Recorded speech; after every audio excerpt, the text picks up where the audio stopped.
I'm Jeff Cook, And I'm TJ Wilson. and this is Around the Circle. I'm walking slowly, I'm taking my time. All I could talking is starting to rhyme. I'm letting go of lonely, letting go of strife.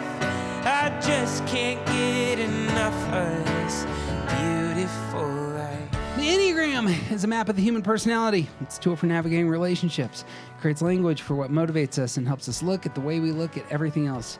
Most importantly, the enneagram's a mirror because sometimes you need help seeing yourself. My name's Jeff Cook. I'm a philosopher in Greeley, Colorado, and with me is TJ Wilson, businessman, lover of theology, and enneagram ninja. Hello. My man. Hey. So there's a mantra in some circles of public speakers that you should never present information out of your scabs. You should only present information out of your scars.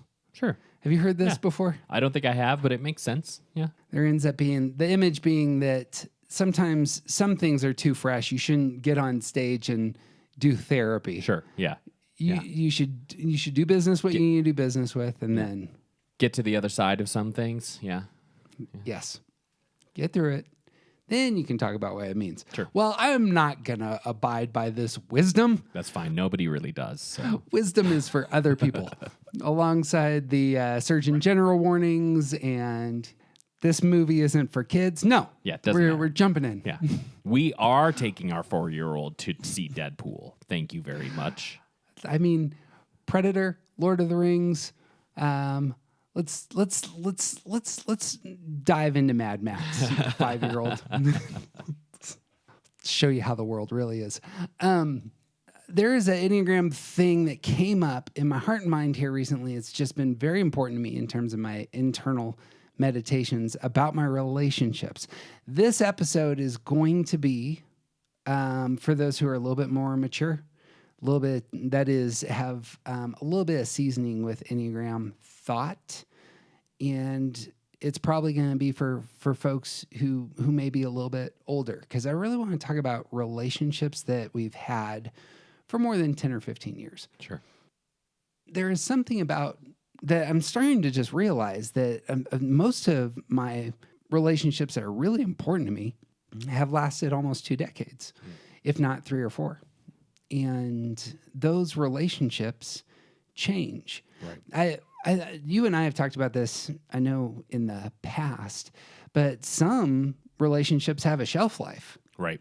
Yeah. Like they actually should end Right. after 10 or 15 years. Yeah. And that's not necessarily a bad thing. Sometimes it's just circumstantial. Like you're friends with your coworkers until you don't work with them anymore. Yep. Sometimes you are going through that season. Like adolescence is like this. Like it's so great. I'm actually meeting up with some high school buddies here in a week. I'm thrilled to see them. Yeah. We parted ways after high school, and perhaps rightly so. You know, it's like we did that season together. We have huge roots. Like we can get together and really have a great time, but we don't talk to each other for literally years, you know, periods of breaks at a time. Right. Right. But coming back together is going to be fun. But there are some people in our lives that actually have endurance and last. Those relationships are worth noting. 1, they have huge value. You know, 2, they generally define who we are. Sure. It's our kids, our parents, our spouse, you know, our close lifelong friendships. Yeah. The thing that I've been really aware of now is that when I started these relationships with my lover, with some of my best friends, certainly with my kids, and even with my parents, things were really different. And I was a different person. Right. And my motive may have been the same.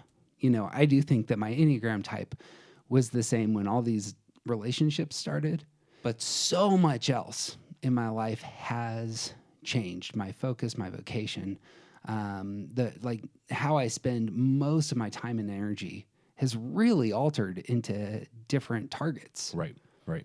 And so to them. And this is how life goes. Yeah. Yeah. And in fact, the whole world has changed, you know, in the meantime. Dramatically. Remember 20 years ago? Oh, man. Good times. I saw a thread just the other day. It was something like, somebody in 1994 going, I wonder what it will be like in 20 years. And the person in 2024 is saying, man, I wish I could go back to 1994. Yeah. 90s were a high point, kids. The thing I've and I'll play this out in a handful of different kind of relationships, but the thing that keeps hitting me is that I'm looking at myself, and I'm looking at actually some people in our community who are really struggling with their romantic relationships in particular. Sure. Sometimes it's parents, sometimes it's friendships, but a lot of times it's romantic relationships. And there might be the question, like, why the hell did you guys get married in the first place? You're so different. You don't even like each other. And actually, if you were to rewind the tape, you would see them in a very different situation. Sure. Where their motives, and specifically today I want to talk about affect groups, but how they connect to the world, it made a lot of sense that these two would be attracted to each other, want to be around each other, want to commit to each other, and move forward. And then the world changes. Then life happens, and things look a little different. I think TJ and I have said this in the past, like, neither of us is going to defend not getting divorced if you need to get divorced, or not ending a friendship if you need to end a friendship, or it's entirely fine to stop talking to your parents for a while. Right. All of these things are absolutely on the table. However, some of us actually do want to repair our marriage, right? And we're ready for the hard work. Or there are friendships that we really cherish and we need to readdress them, or we need to get things right with our family. Yeah. And that's where we're going to go. Like I am not a fan of divorce, but I think there are, sometimes people get married because societally that's what they're supposed to do. And it's not until 10 years in that they realize that the female is gay and the male doesn't really know what he wants. And so they get divorced. And I think sometimes that's a really good thing. Thank God my parents didn't stay together, because they might have murdered each other. That was a biographical story for those of you not paying attention. That is correct. And there are a lot of scenarios where we want to perhaps mend things about the relationship, but we don't have any idea where to start. And part of that is because we're not seeing the other person very clearly, and we're not seeing their change very clearly. Yep. We want to, but it's often the case that we want the person that they used to be, and now we need to adjust. And man, wouldn't it be nice if there was some kind of tool that could help us see ourselves more clearly and see other people more clearly? Hey, I got good news. Sweet. The one story I will share that actually is like teaching out of scars, as it were, is of you and I. I think your and I's relationship is a good example of how this works. Mm-hmm. TJ and I became friends doing very similar work. We were doing church work. And a part of that was me recruiting TJ to start a business in the building that we had purchased. Mm-hmm. I couldn't afford a building. TJ couldn't afford a building. We could come together as partners in this endeavor where we occupied this space together, and each of us brought the specific things that we had to the table. Mm-hmm. And it really was a fantastic connecting point for us. Yeah. It's likewise the case that TJ really complements a lot of the things that I'm doing. So being one, and I'm gonna specify instincts for a bit. I am a sexual one, a bonding one, and so I really prefer one-on-one relationships. TJ primary instinct is self-preserving 9. That combination can work really well because I'm driving a lot. Yeah. And what TJ does is often fills in a ton of gaps that I absolutely require. TJ often smooths out all the rough edges that I naturally create. TJ often is very responsible for a handful of things that I don't have the energy to mentally process and think through. I'm a terrible manager. What I am is more of a, somebody who's trying to build the thing, but I don't want to oversee the thing. Whereas TJ really oversees things with a lot of skill, professionality, a lot of personality, and really hires great people. And that sort of, complementary energy really worked for us up front. Yeah. And like to speak for the other side a little bit, like I compliment the rough edges for you. And also, if I was the one in charge, I wouldn't go anywhere. There would be no driving. We would be fine staying in the same place. Right. Yeah.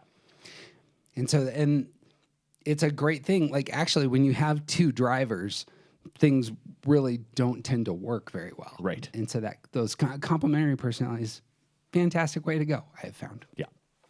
What ended up happening in one of the places of real tension for us a handful of years ago was that my driving means I won't, sometimes being the improver that I am, I want to tear everything down and then rebuild it.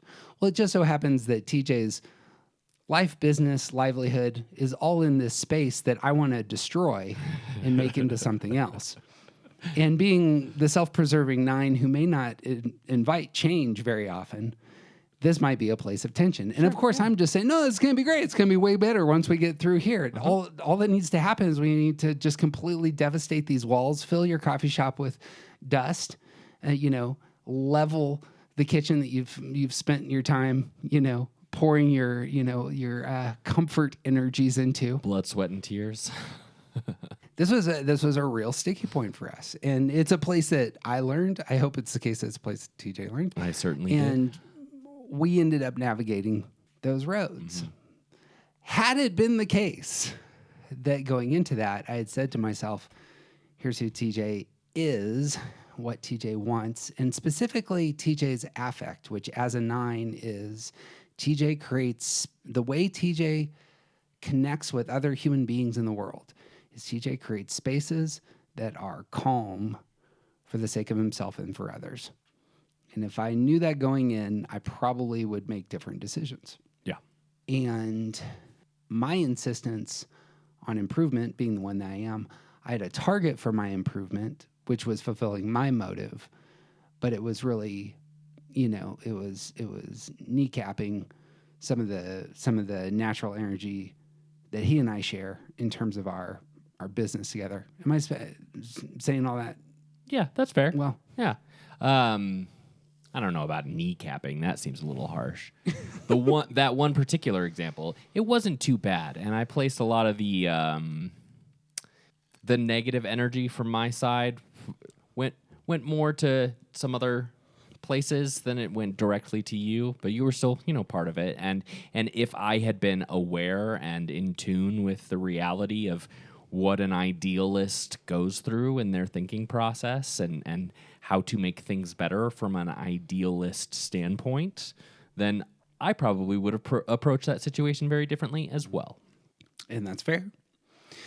The tricky thing here is as the world moves, as financial concerns come up, as your own ambitions and desires for what your life looks like, unfold, really taking into account where those who are closest to you are at in that same process, especially if they're under your own roof or if you have tight, financial, vocational responsibilities, really need to be honored.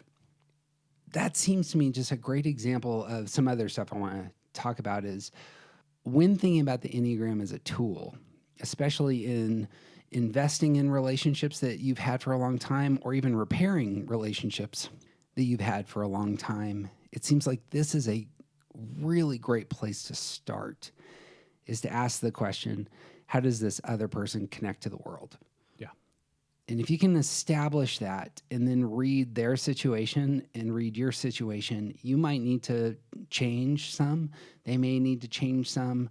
But if for the sake of the relationship, it's really finding where are the sweet spots for us in the future, because you can't go backwards. So you can really just move forwards. But it may be the case, your motive's not going to change. So it takes creativity to say, what is this going to look like going forward? Mm-hmm. And that's what we're talking about today. So Great. I want to use two more illustrations. And again, this kind of speaking out of wounds and not out of scars because these are more fresh. But as opposed to saying, here's the solution and so can you. Like I'm actually really wrestling with some stuff right now. So particularly with one of my parents. So as I've said in the past, I'm a 1. My father's a 1. My father's a self-preserving 1. So our affect as 1s is that we're both idealists. And in connecting to the world, it means that we both pull others into our spaces. That can work. If you're willing to go to the other person's space and they're willing to go to your space, that can work. Unfortunately, we're both real stubborn and we live in different cities and the pulling becomes kind of strange. Mm-hmm. So in particular recently, I'm trying to pull him into a better vision of a lot of the things that I care about. Most of these end up being either sports or politics. His self-preserving one side is, I'm going to be the best athlete who's over the age of 80 in the world. Sure. So actually, he pulls all sorts of people into that. He pulls his coaches into that. He pulls all sorts of family members into that who will travel to different states to see him do races. Mm-hmm. And, and I simply can't join that process, right? And so there's two elements of pulling going on here. And anytime I bring up, places that he can improve, this specifically in terms of his political views and the trash resources that he consumes in order to get his understanding of the world, he takes that as a 1 to be a criticism. Yeah. And rightly so. It is a criticism, sure. Yeah. But ones I've heard don't like to be criticized. And so this is this creates just this stupid ass dynamic between us where we're just not connecting. Mm-hmm. And I'm coming to this spot where I'm like, he's not going to be around in 10 years. I've already lost 3 parents. I need to grow up at some level, and I don't know what that necessarily looks like. But I do know how he connects to the world. I know how I connect to the world. And so it's really a question of creativity. And so there I am. What do you think? I think, thinking about that example in particular, there is, if he as a 1 who is self-preserving pours his energy into his physical body, that kind of means he's not pouring it into other stuff. Mm-hmm. One of the things that is just true about 1s is they, in that unproductive thinking space, they need to align their beliefs with something that will help guide them. And so a lot of 1s are, say, moral philosophy professors or heavily aligned with the church or whatever else. Like 1s, it's not outsourcing. It's needing to align this space with, in a way, to know where the rules, like what the rules are so that I can follow these rules and be good. If there is no movement in an area of someone's life and they are a 1, then that probably means that is not one of the areas that they are trying to improve. Mm-hmm. It is good enough or not part of their concern, or they've already decided that this is the path that makes me good. And changing their mind is going to take a crazy long time. Right? And so as a 1 who's wanting to improve the world and move things in a certain direction, you can either keep banging your head against this wall, like some frustrated idealist might do, or you can recognize that this is a space that he is not looking to improve. Mm-hmm. Yeah, it seems like that's stating the problem as it may be the case in a lot of these situations. Getting rid of what you want most is the way forward if you want the relationship. You can choose the relationship or you can choose what you want, but you can't choose both. Right. Might be where you have to land. Right. I'm generally more attracted to third ways that are you just haven't thought hard enough. Mm-hmm. Mm-hmm. You haven't been creative enough to find the avenues. Sure. So I've been sending him all sorts of books on baseball recently because my hope is that these are things that we share and we can get into and we can dialogue about. Yeah. I float this in terms of the solution for our purposes for this podcast. The solution actually might not matter that much. I actually really want to sit in the tension here because I imagine it's the case that many of our listeners, dear listener, I imagine it's the case that you have relationships that just aren't working that you really care about and you're just like, what the hell, am I going to do about this? And just naming, here's the motive, here's how this person connects with the world and with me. It matters a ton on these friends. Yep. So my dad might be a hard one. Self-preserving ones who spend 90% of their energy just trying to improve themselves have 10 left over for everything else. And so you kind of hope that you fit into that world. And actually for myself, it's good for me to just name that. Because there's a whole host of people in my life who actually lavish care on me and give me the things that I want, and this just can't, just naming it, given this person's personality type, this just might not be something that they can do. Right. Some people can run 100 yards. Some people will never be able to do that because of how they're wired, what their body looks like, and all the rest. Same story here. Yep. And as an idealist, knowing that he is an idealist in this space, one of the things that you can come to terms with is that underneath a lot of this, it is your goal to do your due diligence. Sure. Yeah, and if you are an idealist, that probably means that you've been doing your due diligence for 40 years or so. And now you can move to the place where, he's also an idealist and I am.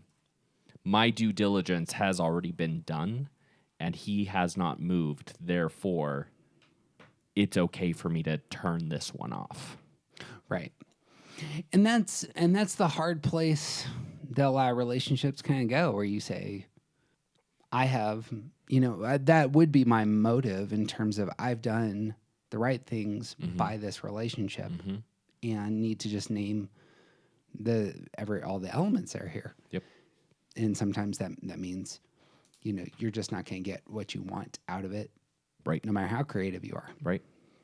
And similarly, not that this is our goal here is to bash on dads, but I believe that I also identify with 9. I believe that my father is a 9 as well, and we have similarly conflicting struggles. The issues about 9-ness that are present for us are an impedance to our relationship.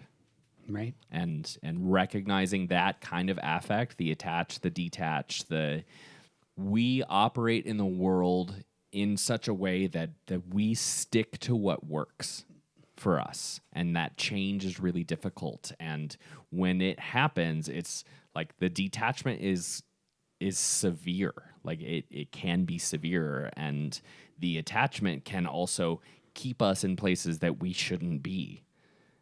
And I don't necessarily have any control over how he navigates his life. And if he's attached to certain things that come into conflict with how I want our relationship to be, can't really do anything about that. Yep. That's a great way to put that for a different reason. So 9s, just to spell it out. So 1s are idealists who pull. 9s create spaces of calm for themselves and others. If you have a son and a father who are both 9s, who are both trying to create calm, if everything remains the same, I imagine if there was already a good relationship, that would be great. Right. The unfortunate thing for TJ, as we've said in the past, TJ has had a child recently, which is change. Big change. There's been a global pandemic, which Big is change. And TJ's mom died because of that pandemic. Big change. And that's a huge change. Yeah. So, Dad, what are you going to do about it? Well, I'm going to try not to change anything. That's how I function. That's how it goes sometimes. I'm going to keep my stuff in stasis because this is comfortable for me. And TJ, who wants to pick a fight, will clearly do so now. No. And then there's the community, and then there ends up being like, how do you communicate through that, especially when you're averse to conflict? Right. And that creates those dynamics. Yep. One of the reasons, I mean, I think this is actually maybe a good thing to note. This is one of the reasons why a lot of our best relationships are complementary relationships. We're not actually attracted to people who are just like us. The people who are just like us, for example, these two relationships that you and I have, can be really difficult. Right. You know? Yeah. It's like magnets repel each other.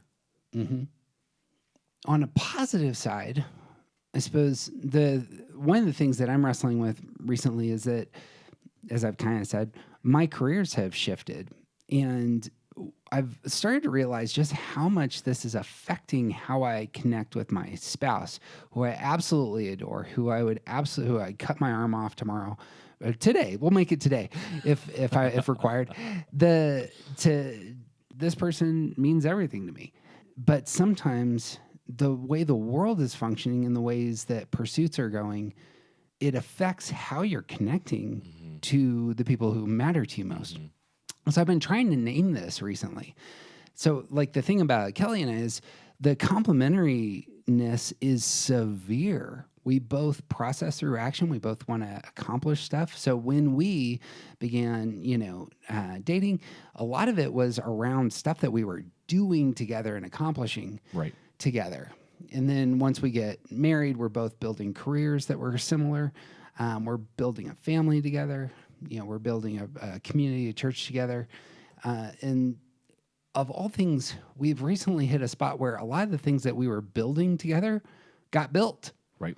And you kind of look around, there's nothing else to build. And we're going to do, well, you go do your thing. You've built this wonderful career. She teaches teachers. She oversees history ed at a university nearby. I'm doing enneagram stuff and raising puppies is what I'm kind of doing. Yeah. Two puppies at the figure same out- time, people. Right. They're a delight. The part of it is that I'm personally not achieving at the level that I'm used to and that I want to. And this creates just a dynamic that's really strange, especially because I had a university career. She has a university career in which she's being very successful and very celebrated. And that just simply was not my experience. Right. Despite my best efforts, as it were. So the dynamic here of how we're used to experiencing connection, she creates spaces where everyone feels successful. And again, I'm an improver. Yeah. Naming where is it that we're going to overlap in terms of our connections has been just a fresh meditation. Like, I need to find that in order for us to just have, the thing between us that here's the place where we come together and really get energy from one another. Yeah. And similarly, my partner and I, she's a 6, I'm a 9. We both create spaces. Hers is about safety and security. Mine is about harmony. And she's about to start a master's degree program. And she also teaches full time. And I don't work full time. And I have just a completely different lifestyle than she does, because when I go to work, it's usually at night, and I stay home at home with a toddler all day. And here she is getting ready to teach all day and then do school all night. And that dynamic is very different from when we got together. Because when we got together, it was like life was much simpler. We both were passionate about coffee shops, and we still are, obviously, but like, she was invested in working with me while also doing the simple work of starting her career as a teacher. Now she can never really work with me because she has a real job. And when I'm at work, that means she has our daughter. And so, it's the dynamic now is very different. And if we don't acknowledge that, especially now and looking forward to the next 2 or 3 years, I have to change to help create her safety and security, because that's what she needs. And she is not going to be able to do as much of it for herself. Yep. We just have to put that on the table. And if we don't adapt to it, then we're going to start having real problems together. There's a conundrum that's all over that in my mind and heart. Like, it needs to get named, that the folks I see struggling most in my own struggles, when I was a parent of little ones, ended up being around these sorts of things. Sure. When both parents are working, you are not together anymore. Right. Unless one of you has a very good job and you can have a little bit more control over your time. Mm-hmm. But for most parents who both have, full-time employment, the introduction of your first kid ends up being a severe change. Yeah. Yep. That is very different. Like, your relationship is no longer the same as it was. Correct. When you got together. Yeah. And who we are, the definition is different. Yeah. It's not just that I have changed and grown in the last 15 years. It's not just that she has changed and grown in the last 15 years. It's that the definition of we now includes a third person. Yep. Yeah, the chemistry is all sorts of different. Yep. I think that's just worth naming. Like, TJ and I have friends who are just really struggling in their marriage, who are introducing a second child into their home, and it's just can be kind of this. It feels like the situation is filled with tension for these reasons. Kids are delightful, a joy, a huge treasure. Wouldn't surrender them for anything. They affect your ability to connect in the same way that you did prior to the child. Yeah. And so the question being then is, the kind of as you were laying out, what is your affect? How do you connect with the world? How do you connect with others? The creativity needs to rise up at that moment. You say, okay, well, how is it that we are going to feel connected to one another moving forward? Right.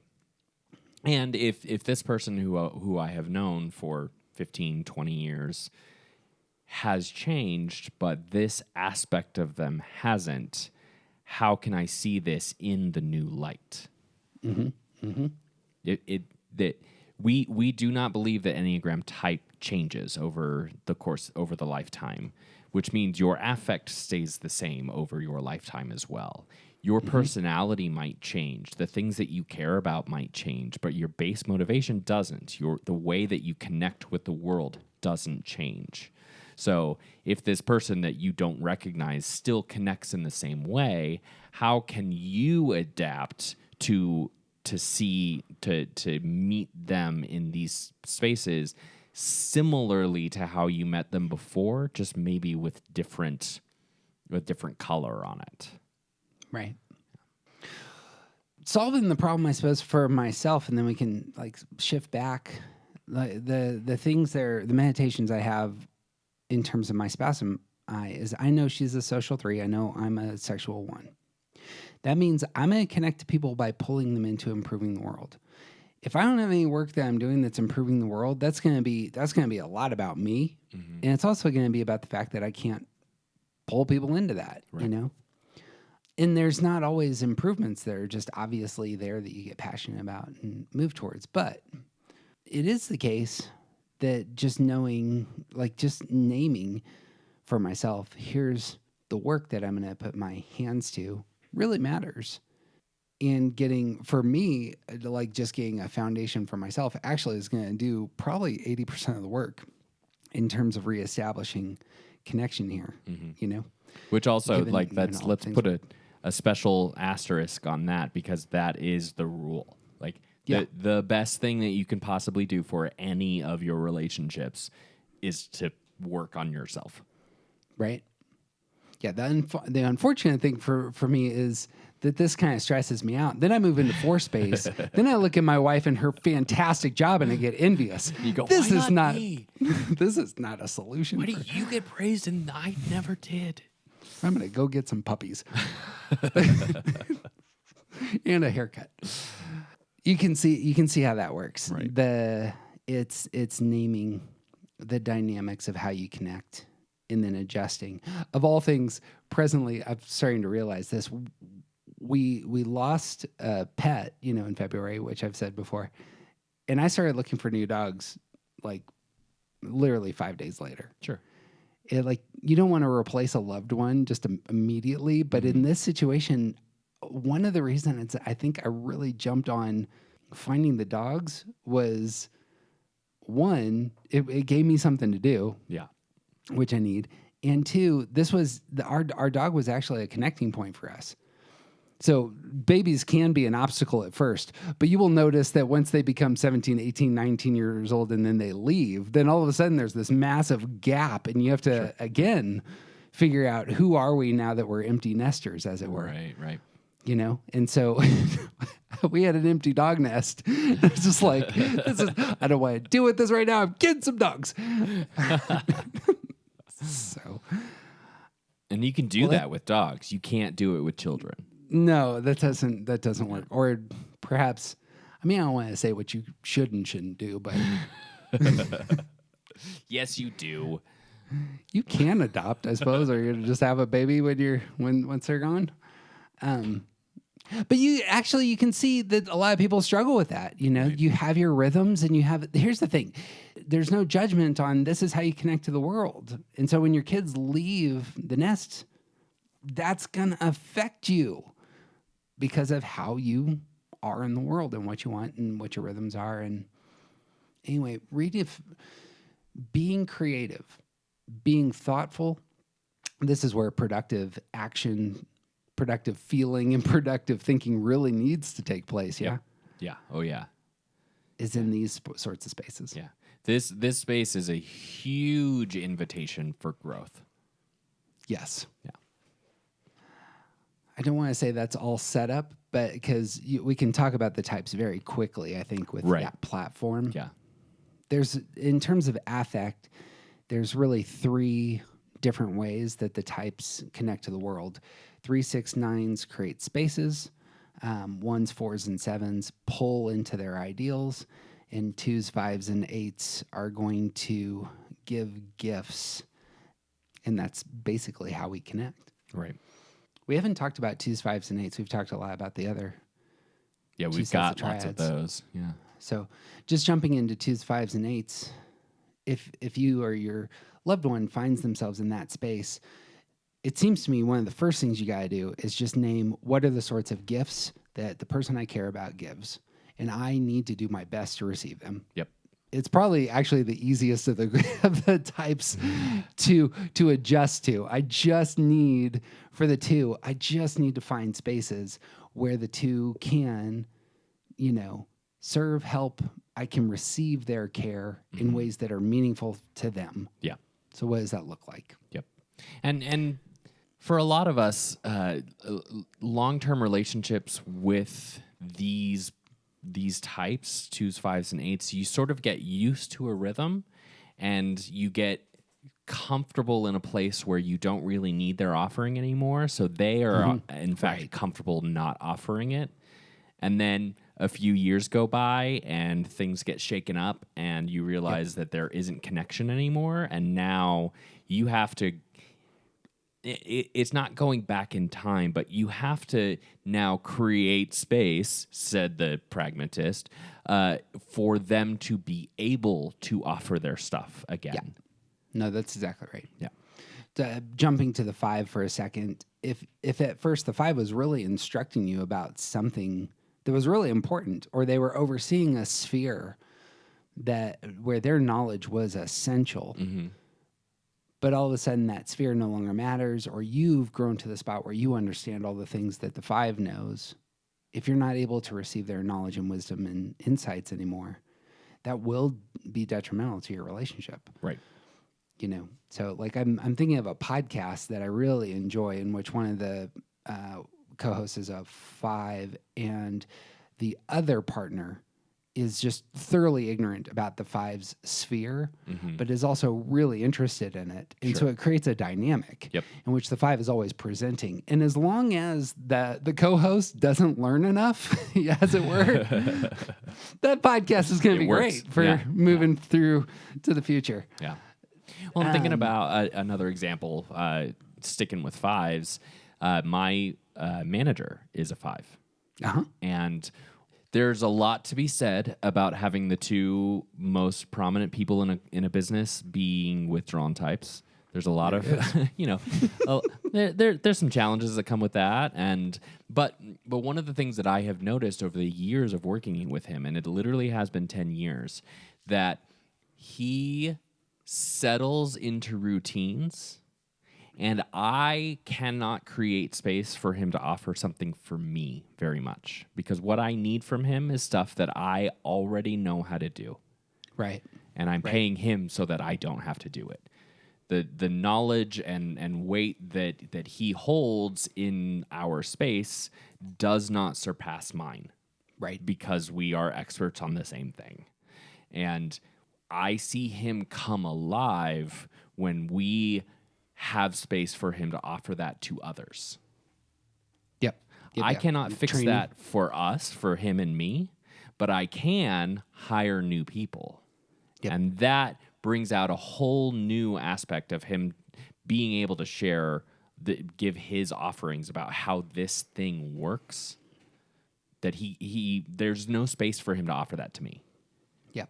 So on the flip side, I don't care about coffee at all. Don't care how it's brewed. I have my I go in, I make my pour over. This is how I don't even need your help. I have autonomy. Thank you very much. My connections with Kieran, as has been said in the past, is I pepper him with music questions. yeah, And that is, in a similar way, inviting him to be an expert in a space that he's really comfortable in and offer his knowledge from a place, of real competence. And then we can dialogue. And that's how I connect to this person. right. We have a good friend who is a PhD in psychology. I'm peppering her with questions all the time because I'm not a scientist, but I have an enneagram podcast, and so I'm like, "How does this work? And what's the theory? And what is it?" And and she can talk all day there. It's a place of connection. Right. And similarly, like we've referenced the 8 in our life that we have. We is a business partner, and there is a level of connection with him that. Sometimes we just have to let him be the one in charge. We have to let him bring his strength to this thing because that is how we connect with him. This is a real difficult thing for me in terms of connecting with the 8s in my life. I was talking to my kid about this, that the way they connect, and I see it in other 8s, and it's a difficult thing for me, is the 8 wants to protect you. And I'm a grown-ass man. I'm 6'3". I'm 220. I don't need a lot of protection. But if I can find spaces with our coworker, if I can find spaces for my kid to be the protective one, that actually is a massive investment in their hearts. Right. And it's if you can find like part of what this is, this at adapting to how things are now instead of wanting them to be how they used to be, if you can find the place where it's actually good for you to let them have their thing, with these offering spaces, with the for all of us who are in relationship with 2s, 5s, and 8s, if we can find space where we can actually let go of something that they now get to fulfill, that's good for both of us. So in your case, like to you specifically, in relationship with this 8 who has such prominent place in this community, this building that is your asset, if you let him have control over your asset, then he gets control. He gets to offer this kind of protection and working like functionality to this space that you no longer have to oversee. Yep. You don't have to manage it anymore because he's going to and he wants to. Yep. Yeah. In fact, the ways that he establishes connection with me is commonly something in the language of talking through events. Sure. And at weddings, things occasionally can get out of hand. Once in a while, things get a little messy. Yeah. He has had a handful of professional MMA fights and has no problem understanding how to move a human being from here to there, and loves telling those stories. Yep. Yeah. But that's him connecting. Yep. And saying, I am ensuring that this space is overseen well, and that your stuff is, is taken care of. Yeah. Not only are we protecting your space, but we're also protecting your reputation by making sure that these events go well. Right. Because there was once upon a time where that building was known as the hardcore venue. Right. And most people don't really want to get married in a place where they also have hardcore metal shows. This actually shows the profound one superpower at work that I have picked up heroin needles from my building. There was a man whose face was nearly sliced off after a hardcore show. Not on our property, not on our property. Yes, it was at our show, but it was not technically on our property. Our show is a stretch. It was some other guy who rented the garage that we had at the time. Yes. High class wedding venue now. Yep. That's some skill. Yep. Of both of us, TJ and I winning, and Adam winning. This is actually, I think, why 2 5s and 8s romantically really can often work. Is one is giving to the other is giving to the other, and there's a lot of what does the other person need going on there. Sure. And not expecting their own needs to be met, but they're just routinely seeing this other person care about them, and that often works. Yeah. Moving to the idealists with one another, as I kind of said this earlier, can be real tricky. Right. But idealists with others, it's not as tricky. Right. So if you really care about a 7, you better have some good tennis shoes, because you're going to go some places. Buy a nice backpack that you enjoy. Right. Have your passport up to date. And so I'm thinking in particularly about my best friend in the whole wide world is a 7, and we've been friends for 25 years. And for the first half of our relationship or more, we were in the same place, including actually living together for some time. Like, we saw each other every day. We spent a significant amount of time together all the time. And it was easy for us to be connected to each other because I would just get in the car with him and go to whatever party. It's fine. Like, I don't need to be in the spotlight, and I can happily be riding his coattails, and it worked. It was great. And then our relationship changed because, life, and we grew up and things became different. And now he lives in across the country. He lives in Wisconsin now, and I'm still here. And our relationship is very different. And one of the things that is necessary and true is that I have to remember to create space for him. For him to, and by that, I mean, I have to meet him in his journeys, in his excitement. I have to go to him because he's going. And that's the necessary part of the connection. Right. Is with 1s, 4s, and 7s, you have to go where they're taking you. They're pulling. They will pull people who will come. And otherwise, as we've said, they're going alone, and they're going to be lonely. And that's that 1s, 4s, and 7s are the loneliest numbers. Right. But 11, folks, is having a radar for where they're going, and if they love you, those invitations will be out there. Right. And even recognizing that, like, they are going to go places where you don't necessarily want to go, and you have to be okay with that. Right. If you were going to allow that space in your relationship, then you also have to be comfortable with them, potentially not making plans with you or spending a weekend being sad because that's just where they are and they want to do that. And maybe it's your birthday weekend and that stinks because your friend, your partner is needs to spend the time in the feels. You have to allow that if you aren't going to join them.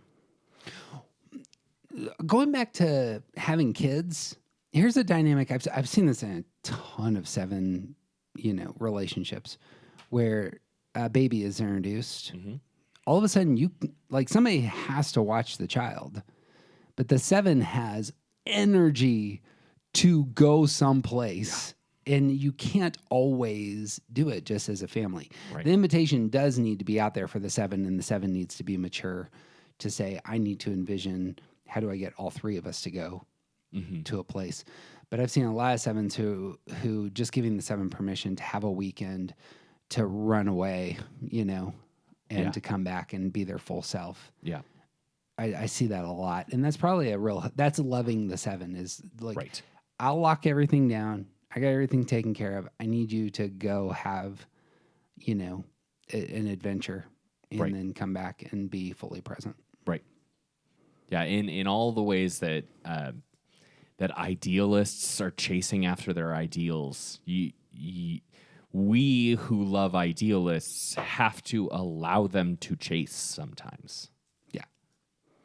And I suppose I'm sure this would apply to all the numbers, but like sometimes you just give your loved one permission to like use their energies in other spaces. It doesn't always have to be about, your connecting point. Right. Balance. I hear balance is a big word in the Enneagram. If it's not, we're going to change that. And that's how 4s work. Like you don't have to always go into the depthiest depths that 4s are pulling you into, but you gotta go sometimes. Right. So go ahead, sorry. Well, and 4s, interesting. I think 4s got the short end of the stick, as it were, because culturally we don't want to allow 4s to be 4s. Like culturally, we do a lot of work to make sure that we're pushing more toward happy than sad. Right. And there's just a lot of ways in which we don't make space for 4s to be themselves because we want to put them in a good mood. We want to fix the thing that they're upset about. We want, like, you're bringing the room down, you're being Debbie Downer, and you're not letting us have fun now. And it's like, well, I mean, that's not how they see the world. Right.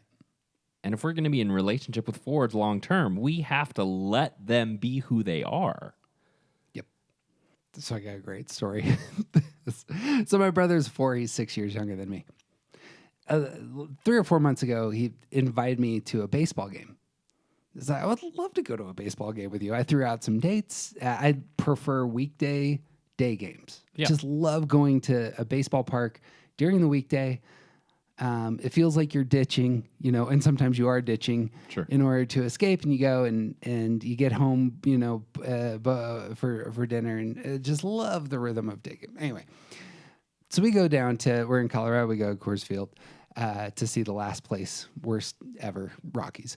And my brother and I just bounce around the stadium. We got like the cheapest possible tickets. We paid for $4 tickets and bought 2 hot dogs that cost $40. Yep. Yeah. And that's the way. Yeah. And I have a great time. Get back in the car, driving home.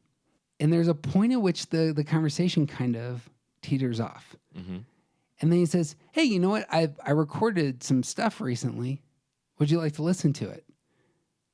And of course, like we had been like talking nonstop for 4 hours. Sure. I was like, yeah, of course. Yeah, I'd great. listen to it. This would give us something to do. Mm-hmm. Only afterwards did I realize he spent 4 months planning how to get me in a car so that he could have me listen to his EP and give him good energy and feedback. And I realized that, and I was just like, bravo. That is well played. Because he turned that, it was the loudest music I've heard this year, I'm sure. Like he's got a new car, he turns it up really loud in his system, and we dialogued extensively, because we live about an hour and a half away from Coors Field, extensively about this music that he had written, which was great, and it felt natural. It felt like it was part of the things. But he wants to pull, here's the punchline, he wants to pull me into his emotional experience and the depth of the way that he sees the world, the art that he's creating, all the things. This is very difficult. This is actually a maturity, I thought, in terms of how he got me to that spot. But if I had said, nah, I'm not interested in your music, done. Relationships, really hampered. Yep.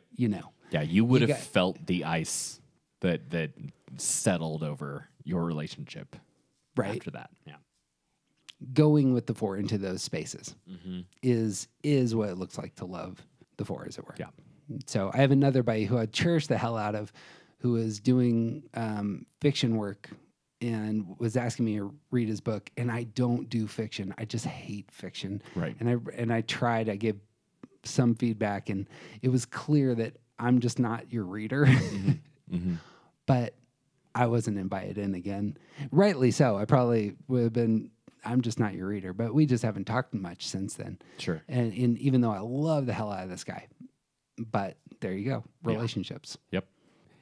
Being in relationship with idealists, you have to remember to join them in their ideals sometimes.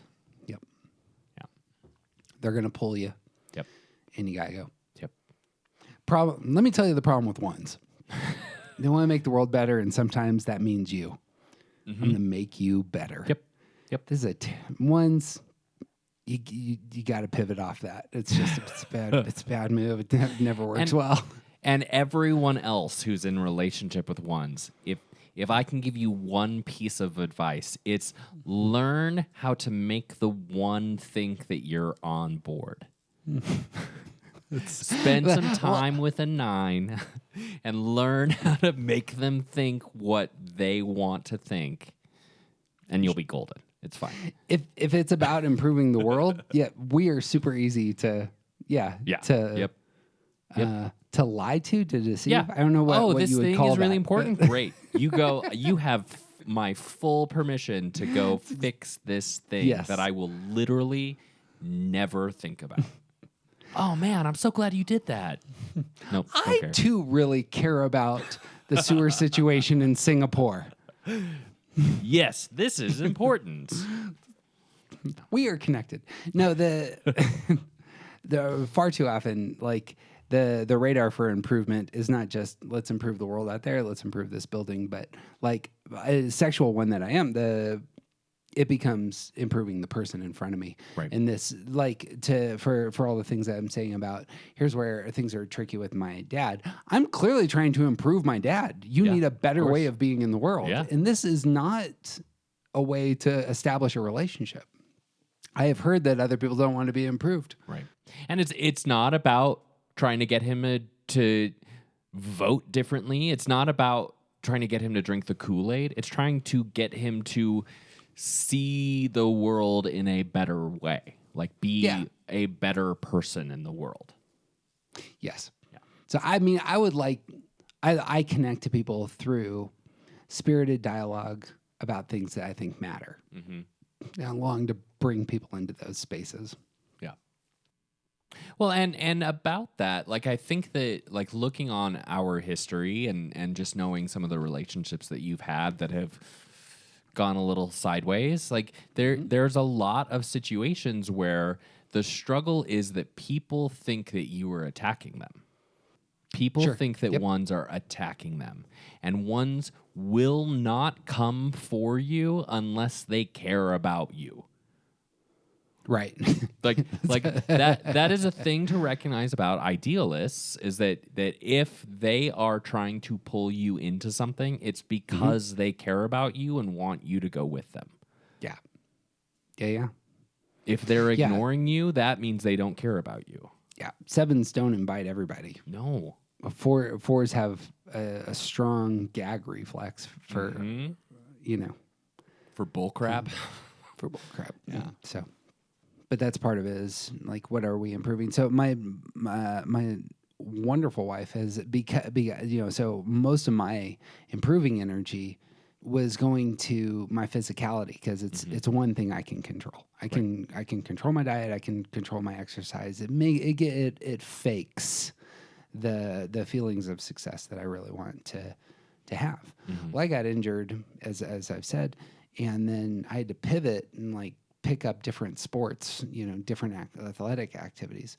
Well, my wonderful bride pivoted with me and that became, we don't work out together, but metrics are important to me. And she's jumped in terms of the vocabulary and owned those as metrics of success for her 3-ness. Right. You know, I feel successful because I'm doing X, Y, and Z. Right. The metrics for me are at least I'm moving in the right direction. Sure. So I don't need the Apple Gold stars to flare up when I've, you know, done an exercise. What I do need to do is feel like there's some progress with my physical self. Yep. Anyway, that's her connecting with me in a difficult spot. Anyway. Right. And doing it from her own place as well, like adapting her perspective on this thing that you can do together, so that it can be motivating for her as well as motivating for you, potentially for very different reasons. But this is part of how we change to meet our partners, our long-term relationships, our parents, our children, like everything about, from what I've heard, everything about parenting adult children is so much different from parenting regular children, you know? And we have to adapt to meet what other people need. To wrap up the idealists, it feels like idealists pair well with the other two groups, with relationists and with pragmatists, because the idealist is pulling and then the relationist is giving their gift. And so the pulling and giving the gift, these go together. Yeah. You know, or on the flip side, the idealist and the pragmatist, you know, the pragmatist, like yourself, you're creating the space. The idealist is pulling people, and those can be complementary.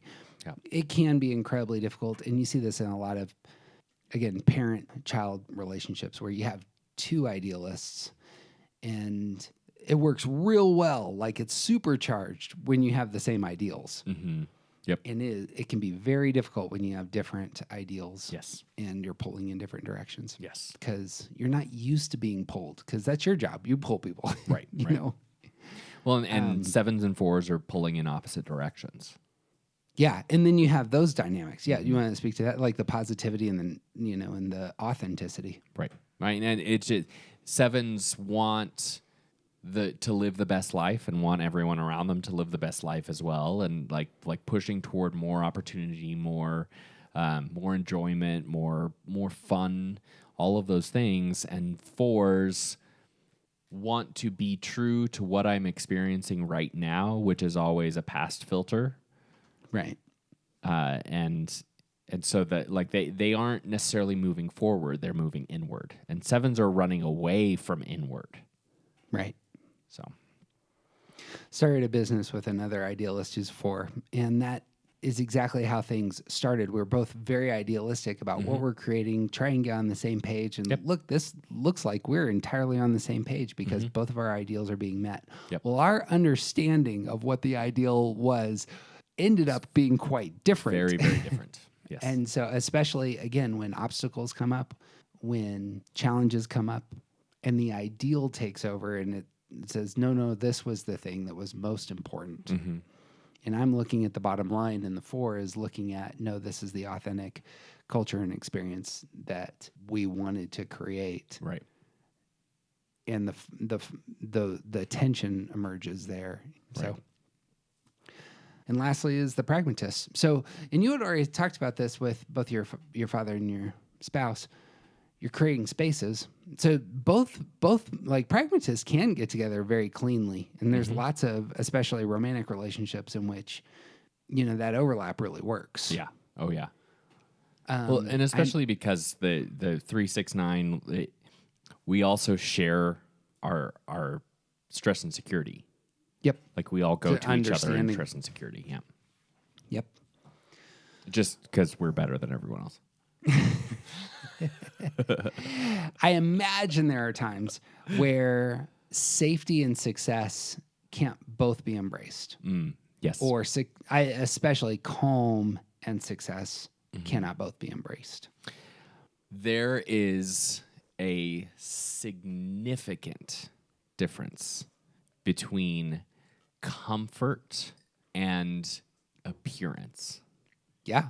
Significant. For a lot of people, this can line up, but sometimes comfort is about being comfy and it impedes appearance.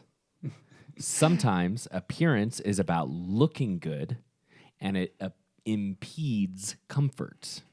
And that can be a real thing. There are some fashion trends that just don't look like they're all that comfortable. Right, right. High fashion is very uncomfortable for most people.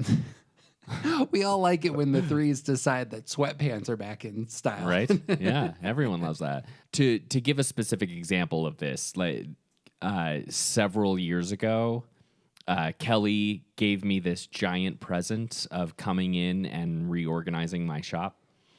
Mm-hmm. And I don't think we've ever spoken about it since then, but like it took me a while. Like it was a huge surprise. And I came in and I did not understand what the surprise was.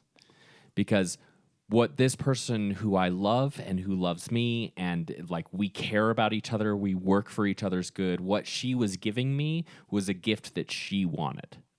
Sure. Yeah, yeah. And like it was not a problem. It was not an issue. But like in that moment, like I had to change how I understood what this was. Right. And like if I didn't adapt to that she is creating a space of excellence, which is really good for all of my other people, and it does make my shop look better because I'm resistant to that kind of change and I don't organize things and I don't care if it's a little bit kind of grungy looking. I prefer that because it feels more comfortable. You prefer the ratty old sweatshirt that you've had since high school to the high fashion button down that you can't get stains on, you know? I mean, you do. Okay, yes, that's true. I prefer that. And this is the reality of changing relationships. Sometimes, especially for pragmatists, sometimes we are not as true to ourselves as in the beginning stages of relationships, because we're focusing so hard on creating the space for the other person to be in our life and for this thing that we want: attention, security, control, autonomy. Yep. Like I create space by being a harmonious center in my world. And it's not until time has passed in those relationships where people realize that a significant part of how I create space is by not ever doing anything. Right. By going along with how things are. I love homeostasis, and if nothing ever changes, that's great.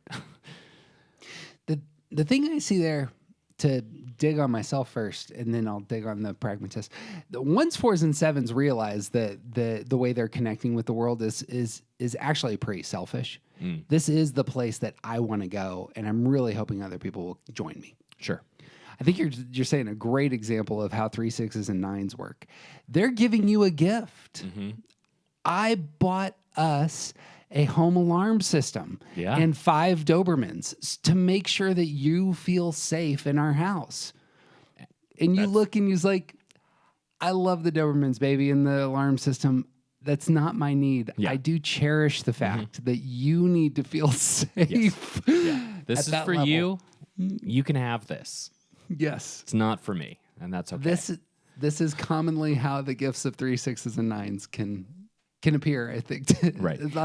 When they're overboard. And I also think remembering that these types are called the pragmatists. Yeah. Like there is a practical element to saying, okay, you need to feel secure. That's great. You do what you need. So long as it doesn't interfere with my life, you can do whatever you want. Like, and that's a little 9-ishness, but That's what I'm hearing. but it's also like that thing that you need. I am not going to stand in the way. I'm not going to do anything to prevent you from getting that thing that you need. Man, think on that. My 6 partner knows that like the cleanly house that she needs is for her, and I don't care about it. And so when we talk about that, when we even fight about it, we are still able to acknowledge that if anything is done in this area, it's because she needs it, not because I need it. And that's part of how we have to figure out how to move forward. What is the practical way to look at this scenario? What's the pragmatic answer to knowing that I don't care about this, but she does? How do we move forward here? I suppose the way that I interpret this would be the 6 is bringing an I for safety to everyone else. And when it's embraced, there's a relationship established that has a pragmatic effect that what I do is efficacious. That it's, it's, I feel safe, you feel safe. This is what I bring to the table. Like as stated with the 9s, that like we often desperately need people who can mediate, see everybody's perspective, bring some insight into how to work together moving forward. And 9s are often really great at just the maintenance side of relationships and physical spaces. Mm-hmm. The trade-off is the 9's presence matters, they are honored, and no one contributes to more chaos, and the relationship is reciprocated. Right. You don't bring more chaos, I'll bring the calm. We have a pragmatic relationship. Yeah. So too the 3 wants you to tell them they're amazing. And by the way, when you do, they'll make sure that everyone else knows that they are amazing. And that's how our relationship goes, Yeah. But I also think, like, for the pragmatists, there is a because 3, 6, 9, our energy is always inward and outward for the thing that we're looking for. Mm-hmm. There is also an acknowledgement that, like, this is the thing that I need. If you aren't getting in the way of it, it's going to work. If you are getting in the way of it, it's not going to work. Exactly. Yeah. So that's where. So I think the gift that Kelly is giving is a perfect example of this. Is like, this is what she needs, and she is giving it to you in the sense that it's something she needs. And if you receive the gift, that's where the connection is. Yep. And if you don't receive it, then it'll be like, oh, I understand. Yeah. In her mind, you don't want to be amazing, successful, and have a business that thrives. I'll take my energy elsewhere. Yep. Absolutely. In terms of how her radar goes for that sort of thing. Right. And if somebody ever came to me and if someone like Kelly ever came to me and said, "Hey, we're gonna redo something in the building so that you can have a drive-through," that would be a significant departure from the space that I am creating. Yeah, success. That's not. Well, one, it's going to upset your calm. It's going to upset your autonomy. Mm-hmm.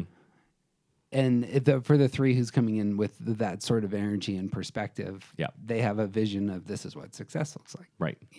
And at that point, our relationship would end. Right. Yeah. That would be the point. The point would be in these relationships that we desperately care about, understanding what is being offered. That's the word that when we do our book, this is the word that we routinely are using, is offering. All the types come with this offering. 2s, 5s, 8s present a gift. 1s, 4s, 7s are inviting into some space, and 3, 6s, and 9s are creating these atmospheres. Mm-hmm.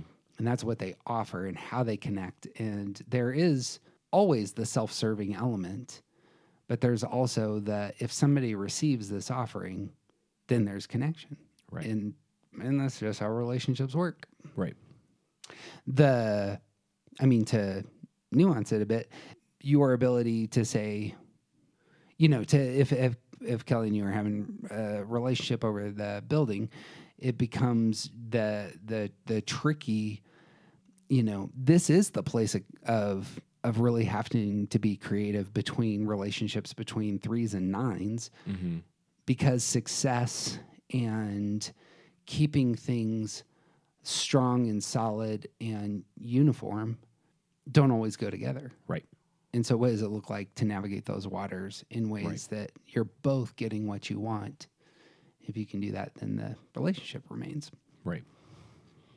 I think that's really helpful. Yeah, and thinking about relationships for all of you with us pragmatists, there's an automatic sort of built-in longevity to the attachment of pragmatists, so long as they are continually getting the thing that they are looking for. Mm-hmm.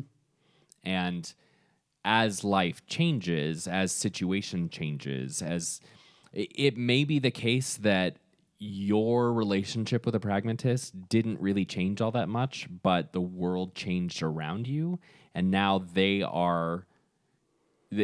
are just plain different. 10 years ago, Kelly was much more involved in my business than she is now because our lives are different. That does not mean our relationship has suffered because of it, but things are just plain different with us. And recognizing that pragmatists are still trying to create spaces wherever they're at, it does not mean they are necessarily excluding you, but it might not be a space for you anymore. Yeah. I think that's like on that situation in particular is like sometimes the work is done if you're connecting around the work. Mm-hmm. And so there needs to be some sort of pivot. Right. I imagine it's the case that like it's very easy for you to say connect with the threes in your life if it's the case that you're aware of the things that they are doing and simply saying, hey, I saw that this thing was going forward. Just wanted to celebrate you on X. Yeah. You know. And on the flip side, when you invite them like over for dinner, you're creating this space of calm if they come. You're creating a space that's enjoyable. Obviously, like assuming that nobody else listens to this podcast, occasionally Kelly will come into the shop and be infuriated that you're there and somebody else makes her drink. And the reason being is that TJ is a master of this and does his art at a very high quality, and that is a place of connection. Mm-hmm. One last, I kind of saved this for the end, and this is the thing about being a teacher, being a boss, or specifically being a parent, is that one person is generally changing quite a bit, and you're not. Mm. And because you're the more mature one, because you often have authority, because you have life experience and all the rest, it is the duty, it seems to me, of the person who, you know, is raising the other up, as it were, to be the one to extend understanding towards the one who's growing up. Mm-hmm. So my relationship with my 2-year-old is very different from my relationship with my 6-year-old. Right. Very different from my 11-year-old, my 15-year-old, my 19-year-old. Right. So to just pick my 5, for example, knowing who my 5 is when they're 6 and who they are when they're 11, they're different. But their 5-ness is still being expressed. And it really seems to me that like that's the place of creativity for parents, bosses, teachers, is to adjust to the love languages and the ways that our children, student, employees connect to the world. Yeah. A lot of the energy actually needs to be us. I feel like that's more of a duty. I think parents have duties to their kids, and these kids expressed in these ways. Yeah. And to sort of take the same scenario and look at the underside of it, there are a lot of spaces where we could speak to the reality that in a relationship that has been going for a long time, one person is growing and the other person isn't. Mm-hmm. And the person who is growing then has a responsibility to respond to the other in a way that gives them space to be in charge of their own life, and also creates a boundary to where this person does not have enough power over you to stop you from growing. Yeah. Yeah. In particular, thinking about 7s who do a lot of their good work, this has become sort of a theme that has been brought up in a lot of Enneagram spaces lately, that 7s doing work may not be quite as quote unquote fun as their high school and college friends remember them, and that's because they weren't being healthy. Like when 7s become more healthy, they may find that the unhealthy people that are still in their lives don't like their growth. Sure. And this is really it's easy to point to 7s, but it's true for all of us. When we are growing and we are in relationship with someone who is not, there can be real tension there. And sometimes the grown-up thing, the adult thing, the thing that as you are becoming more mature, the thing that you have to do is allow that space to grow bigger.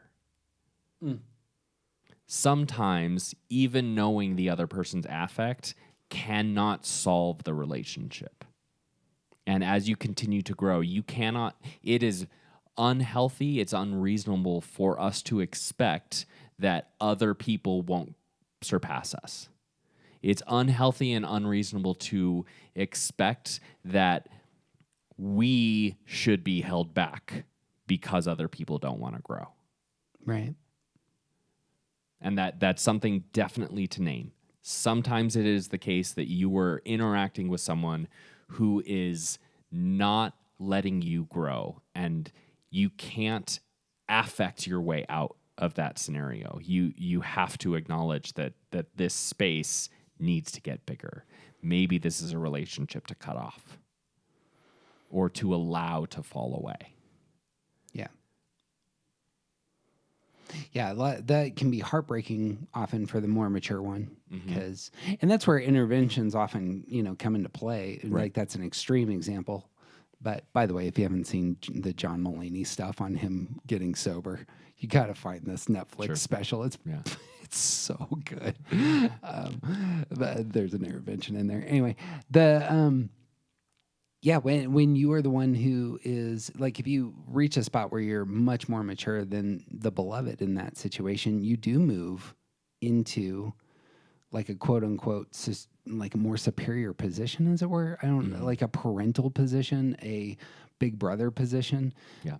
Like it, and like some really unhealthy romantic relationships can look like that. Right. Like you really want her to be your mom? Is this how this is going to work? Right. Right. That's not a recipe for long-term health. Right. And you're exactly right. You might have to cut those off. This is the challenge for a lot of us when we see our loved ones growing in significant areas that we're not aware of. So like I experienced this with both my oldest and my wife, who both really got into literature on gender and sexuality. And that's just a big blank spot in my experience and motives. Like that just wasn't something I was going to dive into. For obvious reasons. I'm a privileged white guy.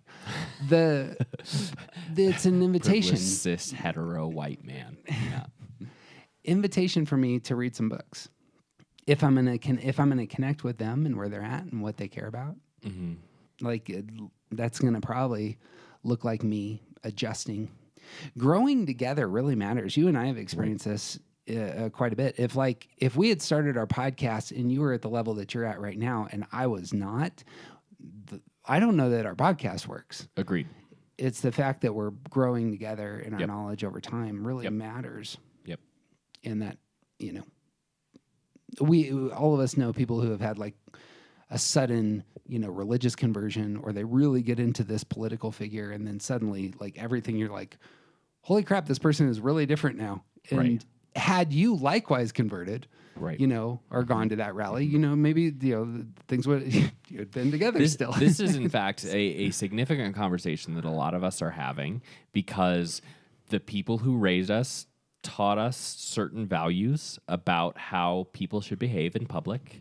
And now the way that they are potentially engaging in some public aspects of life supports and encourages things that we would have been smacked around for. Sure. There's some things about how my parents have chosen to enact their values that I don't understand, because they raised me with different values. Yeah. Judgmental one that I would call that regression. And, Yeah, sure. But I'm trying to spin it on the positive side here. Right. I'm really not actually, but Well, no, but I should. But affect is part of this. Like the Yes. way that like acknowledging that relationships change is what this is about. And if we can't figure out how to see other people better, how to see ourselves better, then relationships only break. Right. And you can be in the same room with someone and have a broken relationship with them. I think this is worth naming in terms of, because sometimes you have to have that conversation. So what does it even look like? And maybe the conversation is an invitation, but I would love to sit down and name, like, this is what I think you want most. Mm-hmm. And this is where I'm at. Yeah. And these are the dynamics at play. Right. So it's again the case, I'm trying to actually use Enneagram language with my dad to establish essentially this in terms of saying, this is who I am, this is how I am in the world, this is what I want most, this is how I connect with people, and this is why I feel like our conversations just really haven't been hitting well recently. Mm-hmm. But it's really important for you to not take that as, as negative. Like you have nothing but affection and a desire for connection here. Right. And that might get rejected. That's me being real vulnerable. Right. In a situation. And oftentimes that's, unfortunately, if you're the one starting that conversation, you're probably going to be the vulnerable one. Right. And because we started here and we're ending here, similarly but completely different, part of my growth in my relationship with my father is recognizing that I am important enough to stand up for myself, to value myself enough to create boundaries, to behave in a way where I don't let things happen to me in our relationship, but I in fact make decisions. That's a big change from how I saw our relationship for most of my life. Yeah. Is taking on my own agency. Right. Yeah, and that ends up being a big deal for a lot of us who are over the age of 30-ish, Right. in terms of being able to see, it's like, oh, I'm an adult now. Mm-hmm. Yep. I realized you were my big brother at one point, but Yeah, it's or things are different now. As you get older, the age gap changes. it does. Bang, well, I hope that was helpful. I thought that was, and maybe it's just, again, wounds end up coming out with a therapeutic kind of tone to them at times, but I think I hope that can be very valuable in terms of, like, I want to be a little bit vulnerable on this for the sake of, dear listener, if that's where you're at, God bless you. I'm cheering for you. And hopefully that's helpful. And it cannot be acknowledged enough that, as wise and mature as we both are in being able to present all of this information, we're also really struggling with some of our relationships, potentially with people that are closest to us. I was promised that if I had a podcast on personality typing, that all my relationships would be just fine. Thank you. That promise was a lie told to your white privilege. So, hey, it's summertime. I mean, it's almost summertime. It's time to announce what's coming up in the summertime. Okay, there we go. Real quick, we have 3 Zoom times. If you're interested in connecting with us, once a month on Zoom, we are meeting online just to discuss Enneagram. You can connect to us at aroundthecircle.org. Just click on events and you'll find the link. I'm going to have some interviews coming up. We're talking instincts here at some point. And we're going to do our summer movie next time. And aside from that, we always enjoy stars and we always enjoy reviews. And that's what I got. You got anything else that's worth talking about? Nope, I think that's it. All right. I got nothing. He's TJ Wilson. He's officially awesome. I'm Jeff Cook. I hope these were who you aren't isn't interesting, even if you're just not that funny.